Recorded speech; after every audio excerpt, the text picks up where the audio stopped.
And here he is. Would you please welcome the newly minted ARIA Award-winning artist, Budjerah. Congrats first up on the win. It's huge. Have you slept? No, I haven't. 3 hours sleep.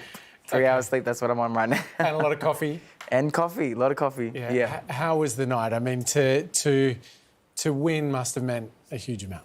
Yeah, I mean, it's my second ARIA, and it's a lot different than last year. Last year's ARIAs, it was very small at the Tronga Zoo, and this year was like, it was a whole different thing. And, you know, I just love to sing, and, you know, it's, you know, one of the highest achievements that an Australian musician can earn. So I'm very proud and, you know, very grateful that people like it. Yeah. So last time the animals were in cages, and this time they're at the after party. This time at the after party. You know, I don't drink, but yeah, I went to like 3 different after parties to like stop in and say thank you to everyone that I didn't see during the event, and everyone, because it's like it was the first big one back too, so everyone's like had such a good time. Everyone's so happy, and yeah, but I was like, got to midnight and I was like, okay, I got to go to sleep.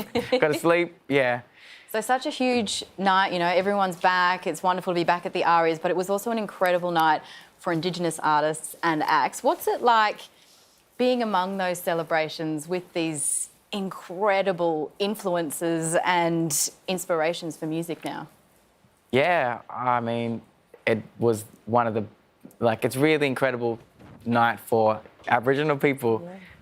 You know, when I was younger, I didn't have a lot of role models. You know, Jessica Mauboy and Archie Roach, Uncle Archie, they were like the main ones, but now there's so many. Like Baker Boy won everything he was nominated for. Like, just watching that, like, he's a friend of mine, and I was like, oh my gosh, this is the most amazing thing ever. This is like, I think it's like a big turning point, you know, in the arts. Now we're seeing, yeah. How does that change things for a young person? Just, you know, you're sort of comparing then with now. Yeah. What difference does it make? You know, I think the difference is, you know, seeing that they can do it, you know. Often, you know, kids in school too sometimes are put down from, you know, achieving their dreams, and when you have, like, good role models like Baker Boy and King Stingray, when you can see people like you that are actually doing it, you know, it makes the kids, you know, helps them dream and believe in themselves, you know. And this Sunday you're performing at the First and Forever Festival at Hanging Rock alongside a lot of other First Nations artists. So, I mean, what can you tell us about that? Oh, I was just talking to someone about this earlier. First and Forever, it's like the first thing of its kind. All Aboriginals, Baker Boy's going to be there, King Stingray, I'm going to be there. I'm so excited, and, you know, being at Hanging Rock too, it's like it's a good spot to do it as well. And, you know, that's another history, like, thing that we're going to look back on and be like, wow, this is a real turning point for everyone. Yeah. Speaking of looking back, I read that your parents both trained as pastors, and you grew up with a lot of gospel music around you. How has that shaped what you do? Yeah. Do you think? Oh, you know, I just grew up in church. All my family are musicians as well, and yeah, my grandfather and my parents, everyone did a lot of stuff in church, and that's just how I learnt how to sing and play music, was with them. And yeah, it was a lot of gospel music and soul, and yeah.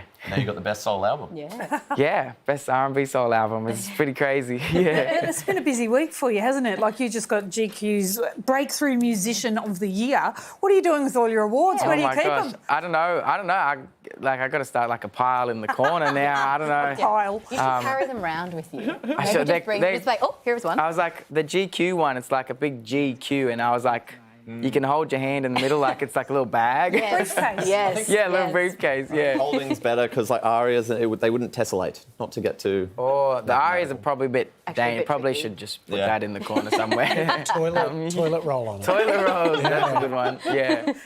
So you're currently touring with Vance Joy. Next year, you're going to be touring with Ed Sheeran, apparently. Yeah. Is that going to be the biggest gig you've ever played? That's what they're saying. It's the biggest tour to ever go around the world, most ticketed, you know, 2 MCGs, 3 Suncorp stadiums. Wow. And I asked whether it was the biggest for you. You're saying it's the biggest for ever. They reckon that's the biggest tour ever done. Wow. And yeah, so I'm just like, You nervous? I'm shaking, yeah. Like, I'm really nervous. But it should be good. It should be fun. Yeah. Well, Budjerah's latest single, Ready for the Sky, is out now. We look forward to new music next year as well. Would you please thank Budjerah?